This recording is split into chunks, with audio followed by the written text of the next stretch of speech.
Assalamualaikum warahmatullahi wabarakatuh. Halo semuanya, perkenalkan nama saya Siti Hajar Maulidina, mahasiswa jurusan Matematika dengan NIM 124090410110011. Dalam video ini, saya akan menjelaskan kode yang telah saya buat untuk menyelesaikan soal UAS Matkul Dasar-Dasar Pemrograman. Langsung saja kita bahas. Jadi untuk yang soal pertama, kita disuruh identifikasi individu dengan semua proyek selesai. Jadi kita disuruh buat fungsi yang bernama find individuals with all complete projects, yang mengembalikan list nama individu yang semua proyeknya sudah selesai. Proyek dianggap selesai jika semua tugas di dalamnya memiliki status komplit. Di sini contoh outputnya ada list of string, jadi nanti outputnya itu ada nama-nama individu yang semua proyeknya sudah selesai. Lalu di sini kita punya data sebuah list of dictionary gitu, yang memiliki struktur key dan value gitu. Nanti ada beberapa key seperti key ID, name, project, dan lain-lain. Lalu ada value-nya juga. Lalu di sini kita disuruh buat kodenya itu harus menghandle kemungkinan error. Pastikan Anda menggunakan mekanisme penanganan error yang baik seperti try except untuk mengantisipasi input atau logika yang tidak sesuai. Untuk penyelesaian kode soal nomor 1, di sini saya buat alurnya dulu. Yang pertama saya buat suatu wadah untuk menampung nama orang yang sudah selesai semua proyeknya nanti. Lalu kita akan periksa data orang satu persatu. Setelah itu untuk setiap orang kita cek dulu apakah punya proyek atau tidak. Kalau orangnya tidak punya proyek sama sekali, kita lewatin atau skip. Lalu kita lanjut ke orang berikutnya. Tetapi kalau orangnya punya proyek, kita periksa setiap proyeknya. Kita lihat di dalam proyek itu ada tugas apa saja. Setelah itu kita akan periksa status setiap tugasnya satu persatu. Lalu kita menentukan apakah orang ini masuk daftar yang sudah selesai semua proyeknya atau tidak. Nah, jadi di sini saya udah bikin penyelesaian code-nya gitu. Di sini saya bakal jelasin dulu apa itu try except-nya gitu, apa fungsi kode try except-nya. Jadi di sini kita ada, kalau misalkan kita perhatikan ada level try except itu ada outer try except di sini, sama ada inner try except. Ada inner try except. Nah, apa sih outer try except itu? Jadi kalau misalkan outer try except itu dia menangani error untuk keseluruhan program gitu. Jadi jika format data utamanya salah, dia bakal mencetak pesan gitu di sini. Kesalahan umum nanti bakal dicetak kesalahannya apa gitu, outer errornya apa. Nanti dia langsung return list kosong atau list kosong. Sedangkan kalau misalkan inner try except di sini dia menangani error setiap individu. Jadi misalkan jika data si iterasi pertama gitu ya, misalkan si John itu error, dia bakal mencetak pesan di sini. Cetak pesan kesalahan pada individu apa gitu. Kalau misalkan ada namanya, dicetak namanya, kalau nggak ada, dia bakal cetak tidak diketahui. Nanti bakal cetak inner errornya itu apa. Nah, tetapi dia masih bisa proses data orang selanjutnya gitu. Dia programnya masih jalan gitu. Dia nggak menghentikan pemrosesan data orang lain gitu. Nah, secara singkatnya mungkin apa yang dilakuin saat error itu, kalau misalkan si outer itu dia stop programnya, lalu dia return list kosong gitu. Tetapi kalau misalkan si inner dia skip orang yang pertama, lalu dia lanjut ke orang yang kedua gitu. Dia lanjut ke selanjutnya. Nah, untuk pesan errornya kalau misalkan si outer dia bakal ngasih tahu masalah umum pada programnya. Tetapi kalau misalkan si inner dia bakal ngasih tahu orang mana nih yang error gitu. Nah, di sini untuk step selanjutnya saya bakal jelasin pakai contoh iterasi pertama. Karena di sini untuk soal nomor 1 dia kan fokusnya berarti ke status tugasnya. Jadi saya ambil datanya, saya singkat, saya ambil key name sama key projectnya. Nah, di sini saya bikin variabel complete individuals. Saya buat list kosong untuk menampung nama orang yang sudah selesai semua projectnya. Jadi nanti saya bakal cenderungin nama-nama orang yang udah selesai semua proyeknya di sini, di list kosong ini.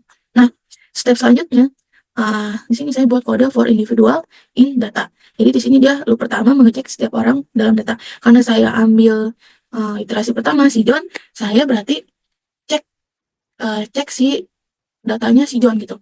Saya cek datanya si John. Lalu di sini saya coba gitu, saya inner try, saya coba ambil project si John. Jadi saya ambil key projectnya si John. Kita ambil projectnya si John yang ini kan, berarti kita ambil, kita cek kan. Terus lalu step selanjutnya kita cek apakah ada project gitu si John. Ternyata kan tadi dia punya project gitu. Dia punya project si AI research. Dia punya, berarti kita lanjut gitu. Kita lanjut ke kode selanjutnya, kita lanjut ke step selanjutnya. Nah, di sini saya buat flag awal yang variabelnya all project complete itu bernilai true. Jadi saya anggap semua project John ini udah selesai gitu awalnya. Lalu untuk loop yang kedua, kita cek setiap project yang dimiliki orang tersebut gitu. Jadi saya periksa projectnya si John yang tadi si AI research gitu. Lalu saya ambil si tugasnya si uh, AI research ini, berarti kita ambil yang ini kan, kita ambil tugasnya nih. Nah, lalu step selanjutnya kita yang loop ketiga, kita periksa setiap tugas yang dimiliki orang tersebut gitu. Kita periksa si tugas yang tadi gitu, kita ambil daftar tugasnya. Kita ambil daftar tugas yang pertama gitu. Kan di sini ada 2 tugas ya, ada si data collection sama si model training gitu. Di sini saya mau ambil status si tugasnya gitu. Saya ambil dulu yang pertama si data collection. Dia statusnya komplit. Karena dia di sini statusnya komplit, lanjut dong kita periksa yang kedua. Kita periksa yang kedua si model training. Nah, si model training ini statusnya in progress, dalam progress. Karena dia yang kedua ini si model training statusnya bukan complete, kita ubah flagnya jadi false gitu, karena dia ada tugas yang belum selesai gitu. Lalu berhenti, di sini kita berhenti. Lalu kita keluar dari si loop pengecekan tugas. Karena dia nilainya udah false ya, dia projectnya belum selesai gitu kan, if not all project complete, berarti kita berhenti juga, kita keluar juga dari proyek si jadi kita keluar dari loop si proyek. Kita keluar dari sini. Nah, berarti si John ini iterasi pertama dia nggak masuk ke complete individuals gitu. Jadi kita lanjut ke iterasi kedua gitu. Kita lanjut iterasi kedua, kita punya si iterasi kedua si Jen. Si Jen juga sama, ternyata dia tugasnya belum komplit semua gitu statusnya. Tetapi bedanya pas kita cek pertama tugas si Jen yang UI design, statusnya dia belum dimulai gitu kan. Berarti dia langsung keluar gitu, keluar dari loop si pengecekan tugas sama si loop project gitu. Jadi dia juga nggak masuk ke daftar complete individuals gitu. Lanjut ke iterasi ketiga si Michael. Jadi si Michael itu ternyata dia list projectnya kosong. Jadi nanti pas kita ambil projectnya ya kan, di sini karena dia kosong ya kan, kita cek di sini if not project, karena dia nggak punya project berarti lewatin aja, kita lanjut ke iterasi keempat gitu. Jadi nanti kita cek iterasi keempat dan seterusnya gitu sampai ke iterasi 10, karena di sini datanya dia sampai 10 ya kan, sampai si Amelia Thomas. Nah, setelah diperiksa ternyata nggak ada yang memenuhi gitu, nggak ada proyek yang sudah selesai semua. Jadi nanti dia si complete individualsnya tetap list kosong gitu. Pas di print hasilnya ya kan, kita buat jalankan fungsi resultnya find individuals with all complete project data. Ternyata pas kita print individu dengan semua proyek selesai, result dia outputnya bakal list kosong gitu, karena nggak ada semua yang memenuhi syaratnya gitu, status projectnya nggak ada yang selesai semua gitu. Jadi untuk penyelesaian soal nomor 1 seperti itu gitu, hasilnya nanti bakal list kosong gitu. Untuk soal yang nomor 2, kita disuruh gabungkan tugas berdasarkan kota. Jadi kita di sini disuruh buat fungsi yang bernama combine task by city yang mengelompokkan semua tugas berdasarkan kota dari alamat home individu. Setiap tugas harus menyertakan nama individu, ID proyek, dan ID tugas. Hasilnya berupa dictionary dengan nama kota sebagai kunci atau key dan list tugas sebagai nilai atau value. Nanti contoh outputnya seperti ini. Dia berbentuk list of dictionary. Nah, di sini untuk penyelesaian kode soal nomor 2, saya bakal jelasin kode try except-nya dulu gitu. Di sini untuk try except-nya ada 3, ada level utama, level person, sama si tax. Jadi untuk si level utama ini kita bakal coba dulu gitu kan si tax, lalu kode selanjutnya. Terus untuk menangani errornya di sini ada si exception SI gitu. Nanti dia bakal mencetak terjadi error utama, lalu dikasih tahu nih di sini nanti errornya apa. Lalu nanti dia bakal return dictionary kosong gitu. Nanti hasilnya bakal dictionary kosong. Lalu nanti programnya bakal selesai. Contoh kasusnya mungkin di sini Misalkan kalau misalkan datanya itu non gitu, jadi nanti outputnya dia bakal mencetak terjadi error utama, si non-type object is not iterable gitu. Nanti dia bakal return dictionary kosong. Nah, lalu untuk si error level person ini, si except key error, as person error, sama si exception SI gitu. Nanti dia bakal mencetak pesan error pada data individu si person errornya gitu. Lalu di sini juga yang exception SI ini dia bakal mencetak kesalahan umum pada individu. Lalu di sini bakal dikasih tahu uh, kesalahannya gitu. Terus untuk si except level tax ini dia yang ini dia bakal nangkap si key errornya gitu, as tax error. Jadi dia nanti bakal ngasih pesan error pada tugas, lalu nanti dikasih tahu tax errornya apa. Lalu di sini juga ada exception SI. Jadi nanti dia bakal mencetak pesannya jadi kesalahan umum pada tugasnya apa, nanti dia bakal dicetak di sini. Nah, lanjut ke code-nya, penjelasan code-nya. Di sini saya bakal kayak penjelasan nomor 1, saya bakal pakai iterasi pertama si data si John. Jadi untuk yang penjelasan step berikutnya, saya di sini bikin variabel city tax gitu, yang di sini itu dictionary kosong, yang nantinya untuk menampung daftar tugas per kota. Lalu di sini selanjutnya saya bakal periksa datanya si John for person in data gitu. Saya try, lalu di sini saya bakal ambil nama kota dari alamat rumahnya si John gitu. Jadi saya ambil nama kota si John, saya ambil dulu dari key contacts ya kan, key contactsnya, lalu saya ambil key address ya kan, lalu saya ambil key home-nya, lalu saya ambil si key city-nya. Nah, key city-nya. Lalu kita dapat si New York city-nya di sini. Kotanya kita dapat gitu. Terus untuk step selanjutnya di sini saya bakal loop project itu, saya bakal ambil list projectnya si John itu, saya bakal ambil list projectnya si John. Nih, saya bakal ambil list projectnya si John di sini kan. Lalu saya bakal ambil project ID-nya dari si key project ini. Saya bakal ambil project ID-nya. Dapat kan? Lalu kita dapat project ID-nya ini P001. Nomor proyeknya P001. Nah, setelah itu saya bakal loop task dalam project. For task in project, saya ambil list tasknya si project gitu. Saya ambil list tasknya dari si project tadi. Nih, saya ambil list si tasknya. Saya bakal ambil yang ininya. Nah, sini kan udah diambil kan. Lalu kita try lagi, kita mau ambil si task infonya di sini. Disuruhnya kita ambil namanya, project ID-nya, lalu task ID-nya.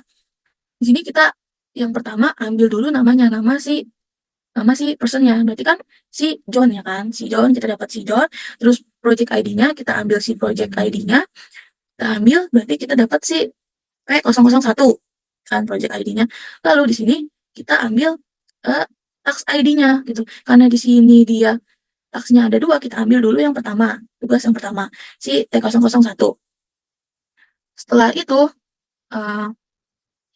kita cek di sini, kita tambahkan tugas ke daftar kota. Kita cek apakah New York sudah ada gitu di si city tax. Di sini step selanjutnya, if city not in city tax, jika si New York belum ada di city tax, jadi si city-nya kita buatkan list kosong gitu. Kita bikin list kosong untuk si New York di sini. Nah, setelah itu, setelah kita bikin list kosong, kita masukkan nih di sini city-nya, pen ke masukkan ke tax info. Ya, kita masukkan ke tax info. Maksudnya kita masukkan tax info ke list New York-nya. Nah, setelah itu sekarang kan berarti si si New York kan udah ada kan, udah ada di City Tax ya kan. Jadi nanti kita periksa lagi yang tugas kedua. Setelah itu kita proses lagi tugas kedua si John yang ini, yang T002 kan. Kita proses lagi, kita masukin infonya di sini. Kan tax info kita ambil namanya si John, project ID-nya tadi tetap sama karena dia cuma ada satu project, jadi T001. Lalu di sini kita ambil tax ID yang kedua, berarti T002 ya kan. Lalu kita cek si New York ya kan, if city not in city tax. Kan tadi berarti kan salah kan? Karena kan si New York udah ada tadi. Berarti baris yang ini kita skip. Kita skip.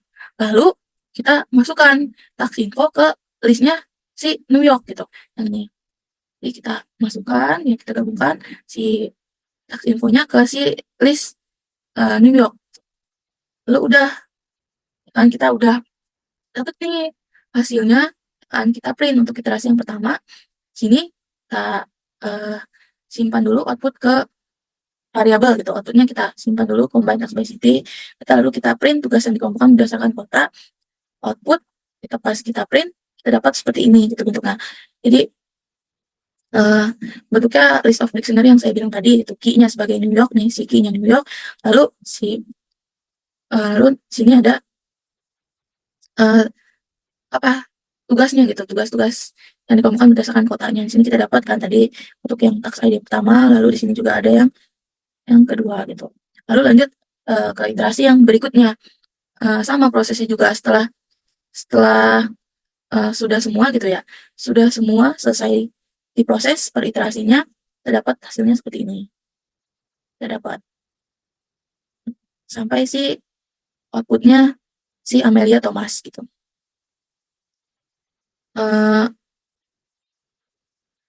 Di sini kita kenapa cuma dapat 8 doang gitu, duanya nggak masuk ke print karena di data ini ada 2 orang yang nggak punya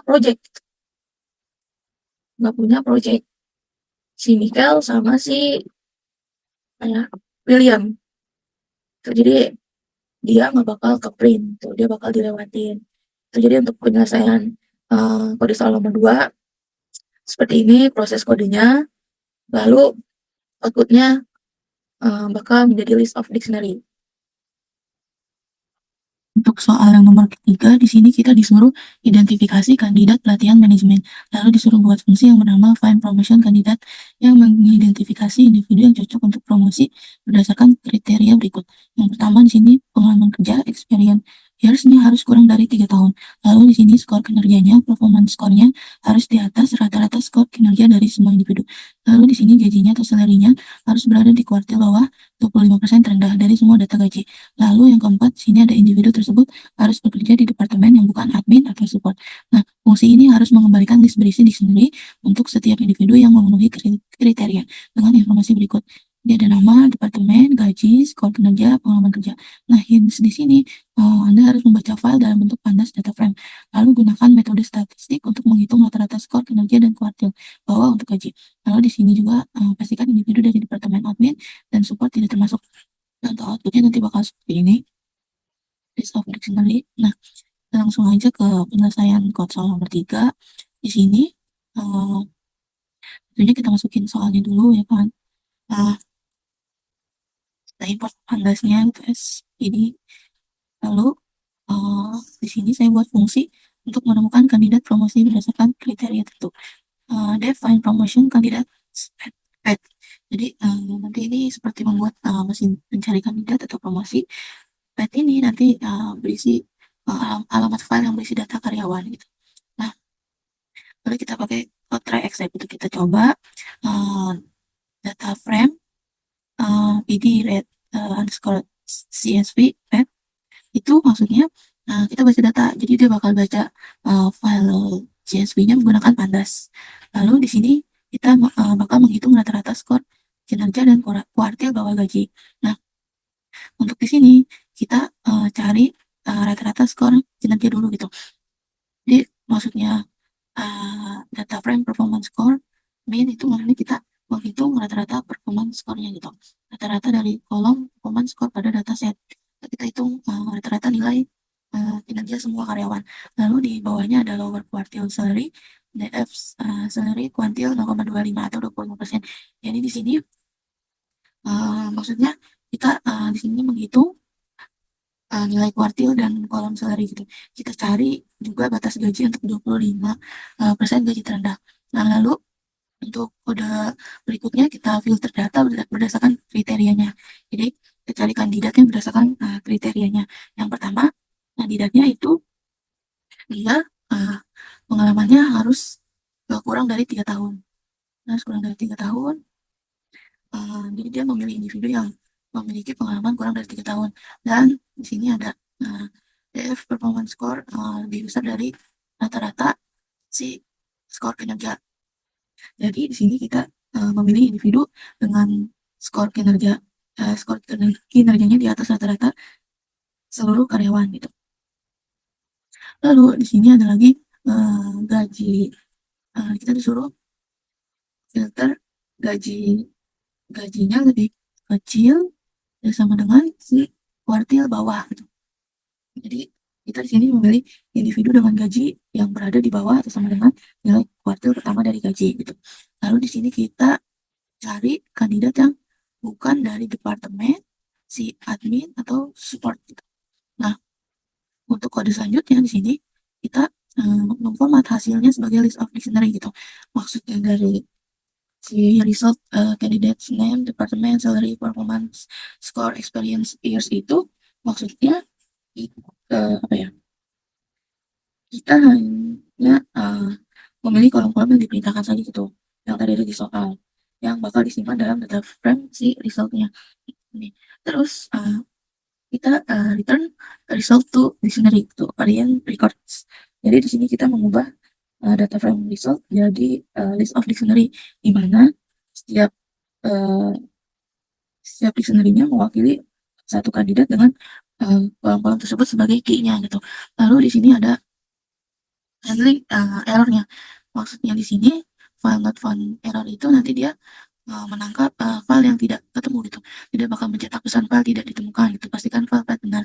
Jadi dia mengembalikan si list kosong ini. Lalu ada except PD errors, empty data error itu maksudnya dia menangkap file kosong. Nanti dia bakal mencetak pesan error, file kosong atau format tidak valid. Dia akan mengembalikan list kosong juga. Terus di sini ada except key error SI. Maksudnya nanti dia bakal mencetak menangkap kolom yang dicari itu nggak ada. Jadi nanti dia bakal mencetak pesan error kolom yang dibutuhkan tidak ditemukan dalam data setnya. Nah, nanti dia bakal mengembalikan si list kosong juga. Terus ada exception SI, maksudnya nanti dia bakal menangani gitu semua error lainnya yang tidak terduga. Nanti dia bakal mencetak pesan error tidak terduga ini apa gitu. Dia bakal mengembalikan list kosong juga. Nah, hasilnya di sini si format hasilnya dia di sini.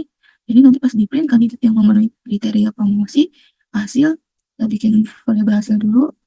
Dia ini sama dia dengan find promotion kandidat spec itu nanti pas di print hasilnya kosong karena berarti di sini dia tidak ada individu yang memenuhi semua kriteria yang ditetapkan. Dia nggak ada yang memenuhi ini semua. Jadi outputnya dia bakal kosong. Untuk soal yang keempat, dia disuruh identifikasi individu ideal untuk promosi. Jadi dia sama seperti soal nomor 3, tetapi di sini bedanya di identifikasi individu yang cocok untuk promosi berdasarkan kriterianya. Jadi di sini kalau soal nomor 4, pengalaman kerjanya harus minimal 5 tahun, skor kinerjanya harus di atas 85, status remote worker-nya harus false, terus gajinya saat ini harus kurang dari rata-rata gaji di departemennya. Lalu fungsinya harus menggambarkan list berisi dictionary yang memenuhi kriteria dengan informasi nama, departemen, gaji, skor kinerja, pengalaman kerja. Biasanya di sini membaca file dalam bentuk pandas data frame, lalu gunakan rata gaji-gaji untuk setiap departemen sebagai pembanding, lalu pastikan menangani logika yang kompleks dengan menggabungkan beberapa kolom dan kriteria. Contoh outputnya di sini ada.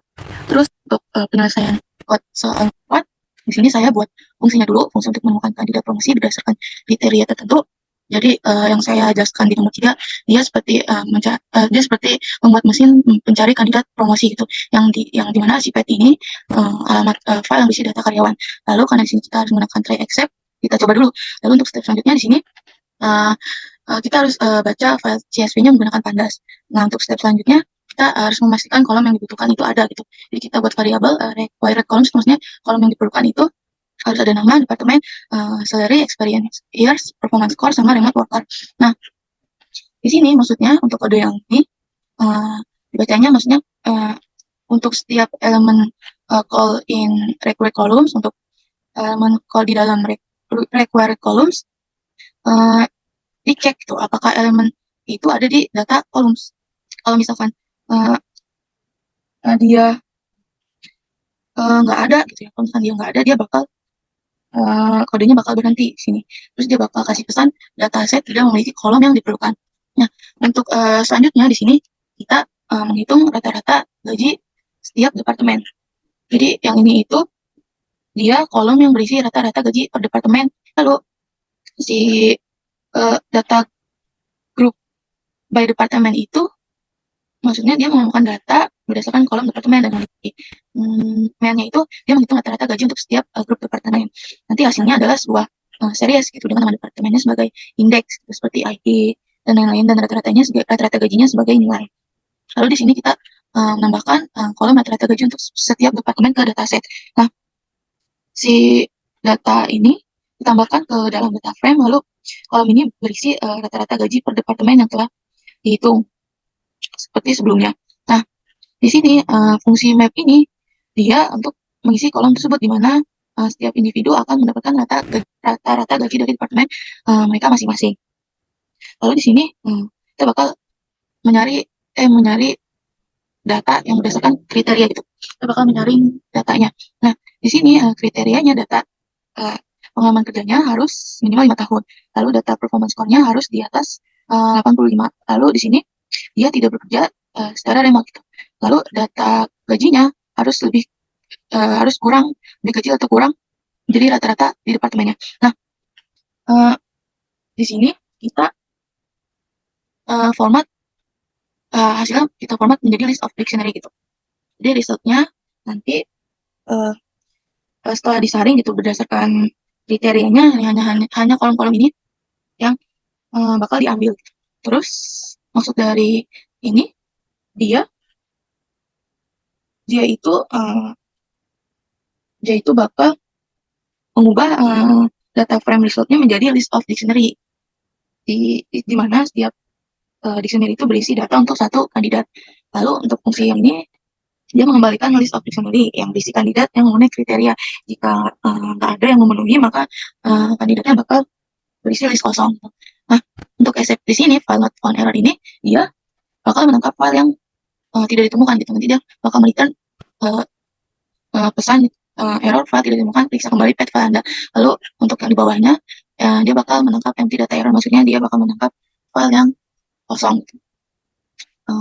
Lalu untuk hasilnya di sini setelah di print dia outputnya list kosong karena ternyata nggak ada data karyawan yang memenuhi kriteria ini. Jadi outputnya bakal list kosong. Untuk soal yang terakhir, soal nomor 5, di sini perintahnya kita disuruh sorting dengan kunci custom. Jadi kita diberikan list tuple yang berisi nama dan nilai. Lalu disuruh buat fungsi sort students yang mengembalikan list yang diurutkan berdasarkan nilai secara descending atau ascending. Untuk contoh penggunaannya, sini ada sort students gitu, ada 2 parameter, ada student sama default value-nya di sini descending. Lalu nanti output yang diharapkan bakal seperti ini bentuknya. Nah, untuk penyelesaian kode soal 5 di sini saya buat fungsinya dulu ya kan, tadi diperintahkan start student yang dia terima 2 parameter, yaitu ada student itu dia daftar nilai siswa, lalu ada order itu cara pengurutan, yang lalu di sini ada default value-nya gitu, si ascending ini dari kecil ke besar. Nah, karena di sini setiap kode harus menggunakan try except, kita try dulu, lalu untuk step selanjutnya kita validasi nih input students-nya apakah berbentuk list of tuples. Maksudnya di fungsi ini di sini kita cek apakah student itu benar berupa list of tuples dengan panjang 2 nama dan nilai. Kalau dia ada elemen yang salah format, kita kasih pesan error di sini. Kasih pesannya itu input students berupa harus list of tuples nama dan nilai. Nah, lalu di sini untuk step selanjutnya kita validasi input order.